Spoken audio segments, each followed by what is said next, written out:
누군가에 의해서 이 선택을 받는다는 것은 참 기쁘고 행복한 일이고요. 그런가 하면 반대로 내가 그렇게 선택을 받지 못한다는 것은 그것은 참 마음 아픈 일인 것 같습니다. 이제 저희 교회에서 내년부터 함께 사역할 교역자 모집을 광고를 냈더니 생각보다 많은 교역자들이 그 이력서를 냈습니다. 그게 참 저로서는 너무 감사하지만 그 소수 몇 명을 뽑는데 이렇게 많이 응시를 하면 이제 뽑히는 사람은 몇 명 되지 않고 얼마나 많은 또 교역자들이 이런 상실감을 가지게 될까, 그게 참 마음이 아프더라고요. 그래서 이제 저희 교회의 교역자 몇 명에게 이제 팀을 구성해서 이제 꼼꼼하게 이력서를 살피고 설교도 들어보고 그래서 한치의 오차가 없이 해주라고 당부했습니다. 우리는 이 많은 서류 중에 한 통에 불과하지만 그 당사자는 자기 인생을 걸고 하나님께 기도하면서 그렇게 이력서를 냈을 텐데 우리가 차질 없이 잘 섬기면 좋겠다고. 그렇게 해서 이제 여러 교역자들이 애를 써서 이제 잘 정리를 했습니다. 그렇게 교역자를 확정을 짓고 나니까 또 마음이 자꾸 쓰이는 거예요. 그래서 이제 제가 지난주에 그 선택이 잘 안 된 그 교역자 이력서를 다 가져오라고, 그리고는 이제 그걸 펼쳐놓고는 또 이렇게 살피면서 마음이 자꾸 쓰이더라고요. 이 기도가 나오는 거예요. 하나님, 비록 저희 교회에서는 뽑히지를 못했지만, 선택되지 못했지만 가장 적절한 교회로 이 교역자들이 잘 인도되게 해달라고. 그래서 이제 한 주 동안 이런 걸 가지고 이제 마음이 좀 쓰였는데 근데 바로 어제예요. 또 참 묘한 제 마음을 흔들어 놓는 그런 그 글을 보았는데, 이제 토요일이 되면은 이제 신간을 소개하는 그런 이제 코너가 나오지 않습니까? 신문에요. 이제 저희 집에 배달된 신문에 보니까 그 책 한 권을 이제 소개를 하는데요. 그 책 제목이 뭐냐 하니까 님 침스키라는 제목의 책이에요. 이 님 침스키는 그 침팬지 이름입니다. 아시다시피 이 침팬지는 사람하고 가장 가까운 동물로 그렇게 알려져 있는데요. 이 침팬지의 DNA가 인간의 그것과 98.7%가 일치가 된답니다. 그래서 이제 미국에서 무슨 논쟁이 붙었느냐 하면은 언어 학자인 놈 촘스키라는 분이 이제 이런 걸 주장합니다. 언어 능력은 인간에게만 존재한다, 이렇게 주장을 하는데, 여기에 반해가지고 B.F. 스키너라는 그 행동심리학자는 반박하기를 아니다, 동물도 잘 가르치면 언어를 습득할 수 있다. 그렇게 이제 논쟁이 벌어진 거예요.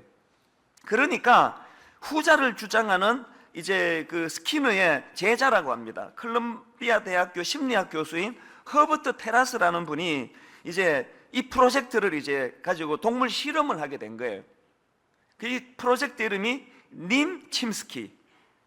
그 원숭이의 입양된 침팬지의 이름을 님 침스키라고 붙인 것 자체가 자기 스승 반대편에 있는 놈 촘스키를 비아냥거리기 위해 가지고 만든 이름이에요. 그래서 이제 그 침팬지 이름을 님 침스키라고 붙여놓고는 이제 그 침팬지가 태어나자마자 뉴욕에 있는 어느 가정집의 중산층 가정에 입양을 시킵니다. 그리고는 이제 그 침팬지가 사람하고 똑같이 대우를 받아요. 사람 애기 옷을 입히고요. 심지어는 사람하고 똑같이 포크로 스파게티를 먹게 하고 기저귀를 채워주고, 이제 이 침팬지가 잘 때는 양치질도 시켜주고, 그리고 이제 침팬지가 잘 때 사람 아기를 그렇게 하듯이 똑같이 재워주고, 그렇게 이제 이 침팬지를 대우하면서 2개월이 태어난 지 2개월이 되는 시점에서부터 말을 가르치기 시작했대요. 언어를 가르치기 시작했대요. 수화를 가르쳤대요. 그랬더니 이 침팬지가 얼마나 머리가 좋은가 하면은요, 이제 그 뉴욕의 중산층의 그 주부를 자기 엄마로 생각하는 거예요. 그리고 수화를 어느 정도까지 하는가 하면은 의사를 표현하는 거예요. 자기가 좀 미안한 짓을 하면은 이제 막 수화를 가지고 미안합니다, 나는 그 수화를 못해요. 근데 그 침팬지는 해요. 이렇게 미안하다고 막 이렇게 이제 수화를 하고, 그럴 정도로 이게 막 이제 개발이 돼 가는 거예요. 근데 당황스러운 일이 뭐냐 하면은 이제 이 침팬지가 커갈수록 그 침팬지 특유의 그 난폭한 야생성이 드러나는 거예요. 그래서 뭐 아기를 뭐 핥힌다든지 이렇게 난폭한 행동을 한다든지 이런 일이 자꾸 일어나니까 이제 그 뉴욕에 그 입양했던 그 가족이 위협을 느끼니까요. 참다 더 이상 이제 이거 못 기르겠다. 그렇게 하니까 태어나서 4년 동안 정들었던 그 가정집을 떠날 수밖에 없었습니다. 그래서 이제 컬럼비아 대학교 소유의 어느 별장으로 옮겨졌는데 거기서도 이 야생성이 시간이 갈수록 점점 드러나는 거예요. 한 번은요, 그 여자 연구원의 얼굴을 심하게 물어 뜯어버려 가지고 이게 문제가 된 거예요. 거기다가 참 가슴 아프게도 그 연구비 확보가 어려워져 가지고요, 진행하다가 1977년도에 그 프로젝트가 중단되고 말았습니다. 그리고는 그 프로젝트를 그 앞장서서 진두지휘했던 그 테라스 교수가 어떤 결론을 내렸느냐 하니까 침스키는 언어를 배운 게 아니라 그냥 조련사의 행동을 흉내낸 것 뿐이다. 그러면서 결론 맺기를 이 언어는 인간 종을 규정하는 결정적인 특징이다. 다시 말해 이 언어라는 것은 사람만이 할 수 있는 것이다. 그렇게 결론을 내렸다는 거예요. 근데 여러분, 제가 어제 급하게 그 서점에서 그 책을 구입한 이유는요, 그 과정이 너무 마음이 아픈 거예요. 예를 들면은 이 님 침스키가 4년 동안 그렇게 사람 대접받으며 사랑을 받으며 그렇게 자식 노릇을 하며 살다가 한번 버림을 받고, 그래서 연구소에서 또 버림을 받아가지고 이번에는 이제 다른 침팬지들과 똑같이 이제 그 울타리에 갇혀서 그 창살 안에 갇혀서 살게 되는데요. 깜짝 놀란 게 뭐냐 하면은 이 침스키의 그 갇혀있는 침스키의 눈빛이요, 사랑받으며 그 자라던 그때의 생기발랄한 눈빛이 싹 없어져 버렸대요. 더 가슴이 아픈 거는요, 그렇게 뉴욕에 가정에 입양되어서 그 함께 찍었던 가족 사진을 이 꽁물 아는 것처럼 그렇게 그 가족 사진을 들여다보기를 좋아하고요, 또 어릴 때 사랑받으며 그 지낼 때 받았던 그 선물, 그림책 이런 것들을 소중히 간직하는 그런 태도를 보여주시려는 거예요. 그리고는 결정적으로 제 마음을 아프게 했던 게 뭐냐면은 보통 침팬지들의 수명이 한 50년 정도가 된답니다. 그런데 이 님스키는요 27년밖에 살지를 못하고 죽었습니다. 우리로 치면, 사람으로 치면 이제 청년에서 장년으로 넘어가는 그 나이에 용오절을 한 케이스예요. 비록 그게 뭐 미물이지만 이상하게 어제 오전 내내 그것이 마음에, 이제 그 교역자들을, 이력서 낸 교역자들을 다 모시지 못하는 그런 어떤 그 선택하지 못한 것에 대한 마음의 부담감하고 또 이 님스키 이야기가 겹쳐져 가지고 그 순간순간 어제 마음이 참 우울하더라고요. 그렇게 선택됐을 때의 그 침팬지의 기쁨, 그랬다가 그 버림받은 그 상태로서 그렇게 쓸쓸하게 죽어가는 그 님스키라는 침팬지의 그 모습을 이렇게 상상해 보니까 그게 참 마음이 아프더라고요. 그러다가 제가 문득 오늘 우리가 읽었던 이 본문 로마서 5장 1절 2절 말씀이 머리에 확 꽂혀져서 제가 후닥닥 갑자기 그 책상에 앉아가지고 이 구절을 꺼내서 다시 읽었는데요, 어떤 내용입니까? 그러므로 우리가 믿음으로 의롭다 하심을 받았으니 우리 주 예수 그리스도로 말미암아 하나님과 화평을 누리자. 또한 그로 말미암아 우리가 믿음으로 서 있는 어디로 들어갑니까? 이 은혜에 들어감을 얻었으며 그 결과 하나님의 영광을 바라고 즐거워하느니라. 그러고 보니까 하나님 앞에서 제가 바로 그 침스키와 같은 존재더라고요. 도저히 침팬지로는 누릴 수 없는 그런 뉴욕의 중산층 가정의 자식으로 입양이 되는 건 혜택을 누리는 것처럼 저 역시도 저 같은 게 감히 하나님의 영광의 자리에 들어가서 하나님의 영광을 바라고 그것을 즐거워하는 이런 놀라운 은혜를 제가 누리고 사는 존재구나. 이게 그 님 침스키라는 그 침팬지하고 저하고 공통점이더라고요. 그런가 하면 차이점이 뭘까요?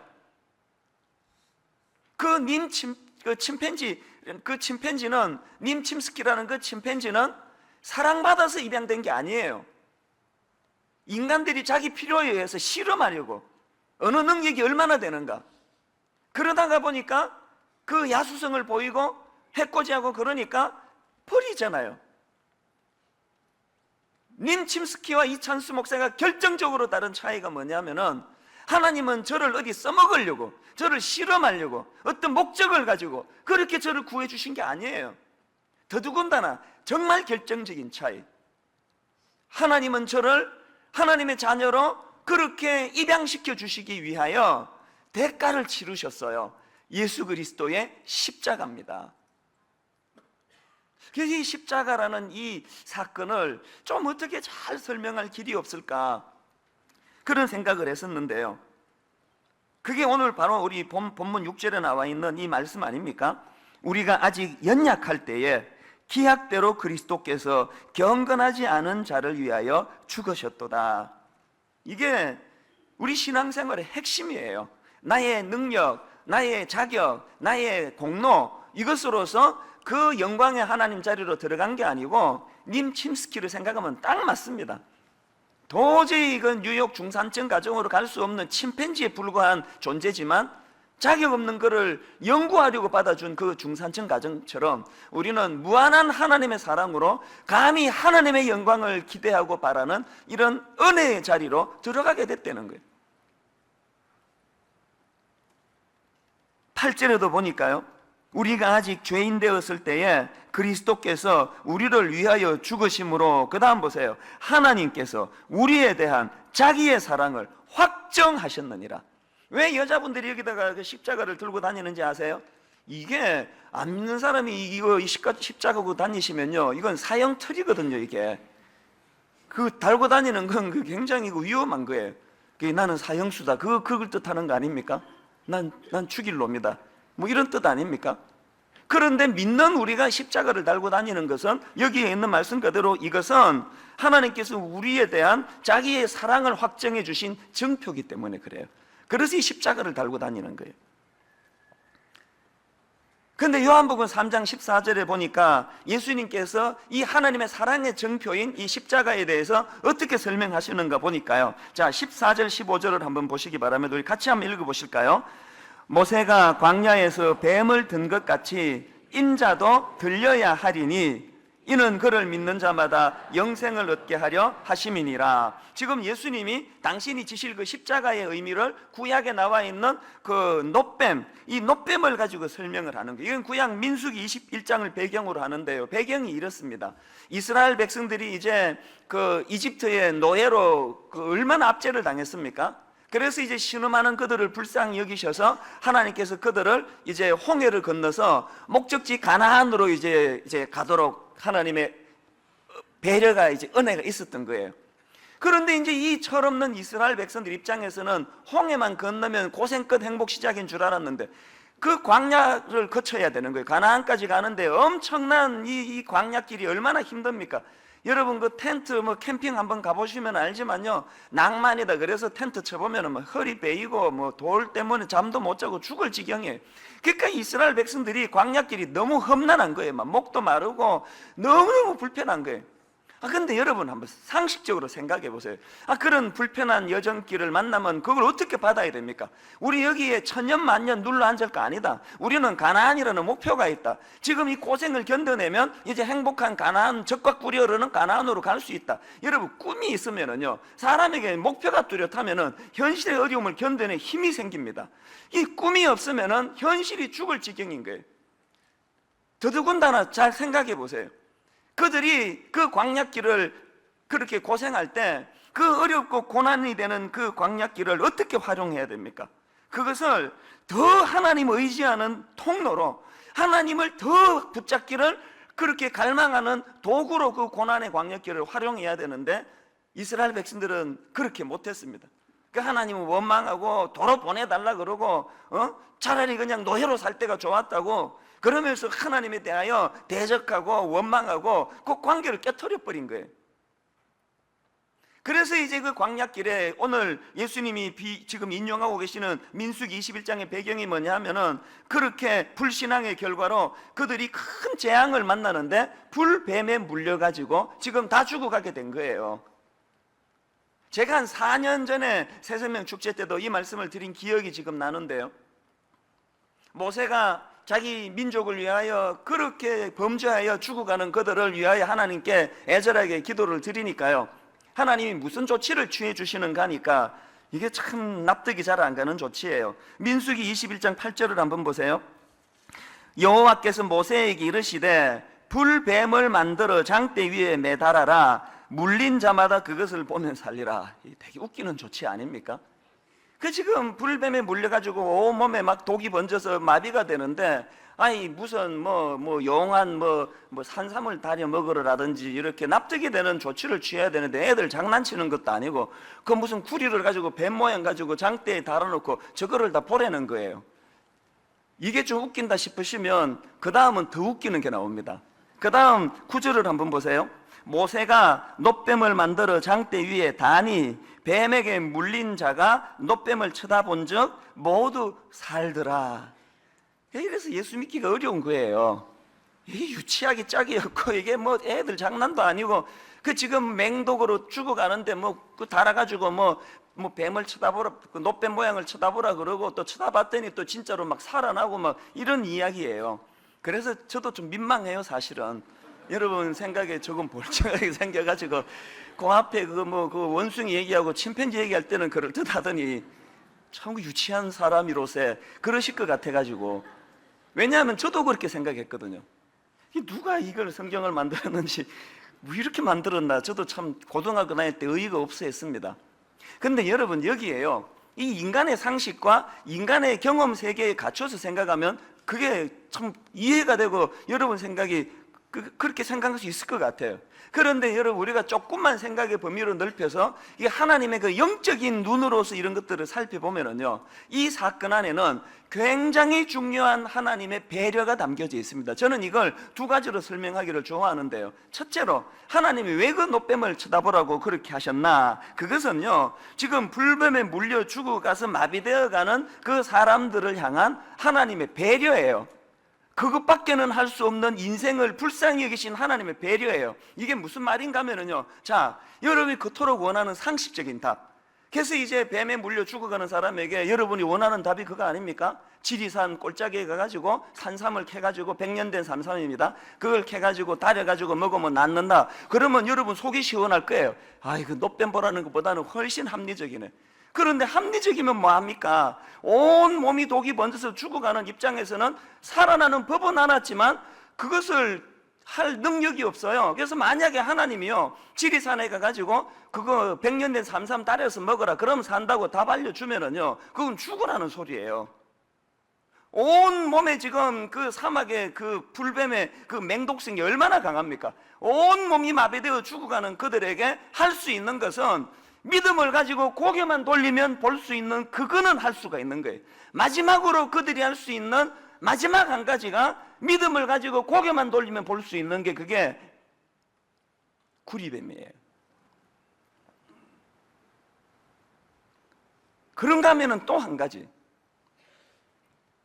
왜 하나님은 그런 어처구니 없는 말도 안 되는 그 몰상식하고 비상식적인 그런 걸 요구하셨나? 왜 그런가 하면은요, 그것은요, 하나님에 대한 그들의 불신앙을 교정해서 그 하나님 자체에 대한 믿음과 신뢰를 회복하라는 뜻입니다. 이게 무슨 말인가 하면은요, 자, 한번 생각해 보세요. 어떤 사람이 지극히 상식적인 뭔 이야기를 한다면요, 내가 굳이 그 사람 존재를 안 믿더라도 그 말은 믿을 수 있습니다. 예를 들면은 내가 지금 다 죽어가고 있는데 전과 20범이 저한테 오더니 산삼을 따려서 먹어라, 그러면 산다 그러면 전과 20범인 이 사람의 인격은 내가 믿지 않지만 그 말은 내가 믿을 수 있습니다. 그렇지 않습니까? 그럼 반대로 좀 유치한 이야기로요, 오늘 제가 이렇게 차를 타고 이렇게 오는데 이게 사거리에 서 있는데 어떤 사람이, 모르는 사람이 그 창문 좀 내려보라 그래서 내렸더니 뭐라고 말하는가 하니까 지금 빨리 강남역 앞으로 가라는 거예요. 강남역에 가면은 지금 삼성전자에서 1,000만 원짜리 새로 개발한 텔레비전을 선착순으로 나눠준다는 거예요. 여러분 어떻게 하실래요? 그 얘기 듣고는 유턴해가지고 막 미친 듯이 달려가실 겁니까? 그러실 것 같으네. 저는 안 합니다. 그거 미친놈이죠. 그걸 어떻게 믿어요? 무슨 삼성전자가 1,000만 원짜리를 나눠줍니까? 절대로 그거 내 안 듣습니다. 근데요, 제가 아버지처럼 신뢰하고 따르고 존경하는 옥하는 목사님이 그 말을 하셨다면요, 저는 믿을까요, 안 믿을까요? 당연히 믿죠. 그 말의 내용은 내가 믿지 않지만, 믿을 수 없는 거지만, 그것을 전하는 분의 진실성을 내가 100% 신뢰한다면 저는 그 말을 믿고 따를 거예요. 지금 하나님이 요구하시는 게 이거예요.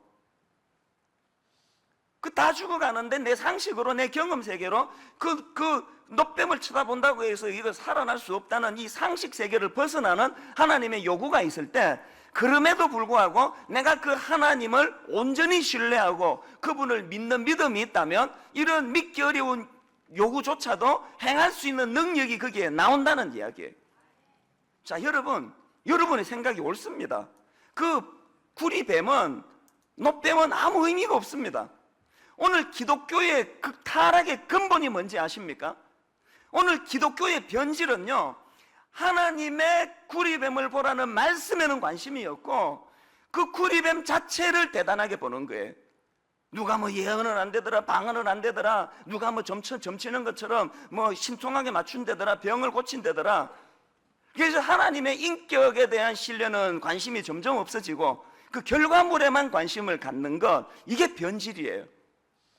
여러분이 이 이찬수 목사를 저 목사는 믿을 만해, 저 목사 좋아, 이 교회에 내가 다녀야 되겠어, 다른 교회 못 가, 이렇게 자꾸 굳어지면은 여러분, 제가 이게 굉장히 위험한 불뱀이 될 위험이 있는 거예요. 저는 아무것도 아니에요. 심부름꾼이에요. 교회가 교회 되려면 하나님의 말씀이 권위가 세워지고 하나님 자체를 신뢰하는 이 태도가 필요하다는 거예요. 근데 오늘날 교회는 타락했죠. 변질했죠. 저 같은 목사들은 맨날 사고치죠. 예수 먼저 믿었다는 사람들 꼴을 보니까 한심하게 짝이 없죠. 그래서 오늘 저는 여기 초청되어 오신 분들에게 머리 숙여 사죄를 드립니다. 저 같은 목사들의 변질을 정말 죄송하게 생각합니다. 용서해 주시기를 바랍니다. 그러나 여러분, 저희 보고 결정하시면 안 됩니다. 그건 저희들의 변질이에요. 하나님은 하나님 당신을 신뢰하는 그 믿음을 원하고 계신다는 거예요. 그래서 저는 여러분께 호소합니다. 어떻게 하면은 이 하나님의 사랑을 내가 잘 설명할 수 있을까? 영어로 Let me help you, 이거는 그 미국 사람들이 참 자주 사용하는 표현 아닙니까? 그래서 이제 어떤 여자분이 무거운 짐을 들고 가면 Let me help you 이렇게 이야기해요. 그 말은 내가 좀 들어줘도 될까? 나 그거 좀 도와줄게? 그런 호의예요. 그런데 여러분이 Let me help you를 그 말 그대로 직역을 하면은 이런 뜻이 아닙니까?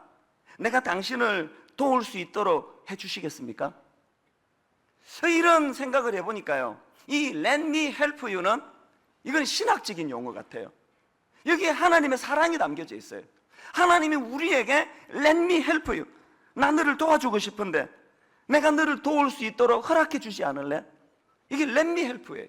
인격을 존중히 여기시는 그 하나님께서 오늘도 우리에게 Let me help you, 나 너 좀 도와주도록 네가 허락해다오. 오늘도 우리가 이 하나님의 그 구원의 손길 앞에 내 상식에 갇혀서, 또 먼저 믿은 저희들이 그냥 그 삶을 제대로 잘 못 사는 것 때문에, 선입견 때문에 그 하나님의 도우심을 거절하시는 것은, 그것은 참 이건 안타까운 일이에요. 어느 날 제 트위터로요, 어떤 사람이 사진 하나를 보내왔는데 내가 그 사진을 보고는 가슴이 먹먹해지는 아픔을 느꼈습니다. 그래서 제가 이 사진을 따왔는데 한번 보시겠습니까? 어떤 분이 저 사진을 제게 보내놓고는 그 밑에 뭐라고 부연 설명을 했는가 하니까 이렇게 설명을 해놨더라고요. 인도의 고아원에 있는 어떤 여자아이가 엄마 품에서 자고 싶어 바닥에 엄마의 모습을 그려놓고 살포시 한가운데 누웠다네요. 그 사진을 보는데 마음이 정말 먹먹해지더라고요. 또 이제 어떤 분들은 저 사진을 어떤 사진 작가가 현대인들의 이제 이 공허함을 표현하기 위한 건 것 같아요. 그것을 이제 의도적으로 기획해서 찍은 사진이다, 또 그런 설명을 하기도 해요. 어느 게 맞는지는 저는 잘 몰라요. 그런데 여러분, 만약에 어떤 작가가요 현대인들의 공허함을 표현한 작품이라면 저것은 정말 그 대단한 작품이에요. 저기 인도의 고아원에 있는 아이가 실제로 한 그림인지 어떤 사진 작자가 기획적으로 만든 건지는 모르지만 저 사진만큼 우리 현대인들의 그 고독한 영혼을 잘 표현한 사진을 근래에 저는 본 적이 없습니다.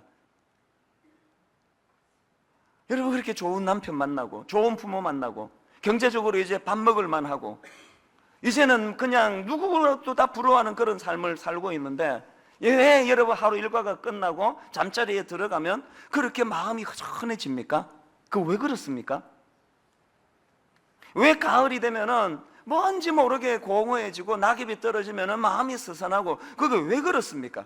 영혼이 없다면 그런 일이 왜 일어나겠냐고요. 육신밖에 없다면은 잘 되고 돈 잘 벌고 부자 되면은 그것으로 비례해서 행복해야 될 거 아니냐고요. 여러분 우리 마음이 공허해지는 것은요, 그것은 영적으로 이렇게 의역해서 해석하시면 돼요. 여러분 저녁에 잠자리에 들어갈 때 마음이 공허해지시면 이 하나님의 음성으로 번역해서 들으세요. Let me help you. 너 그렇게 부자로 살아서 충족이 되니? 너 좋은 남편 사랑받아서 네 영혼이 다 만족이 되니? Let me help you. 아무리 우리 모든 것들을 다 갖추고 살아도 자녀도 잘 자라주고 남편도 아내도 부족함이 없고 물질이 풍족해도 여전히 우리 내면에는 여기에 뻥 뚫려 있는 마음 하나가 있습니다. 이게 왜 뚫려 있는지 아세요? 그 마음은 하나님 자리예요. 하나님 아버지로 채워지는 자리예요. 결론을 이제 맺으려고 합니다.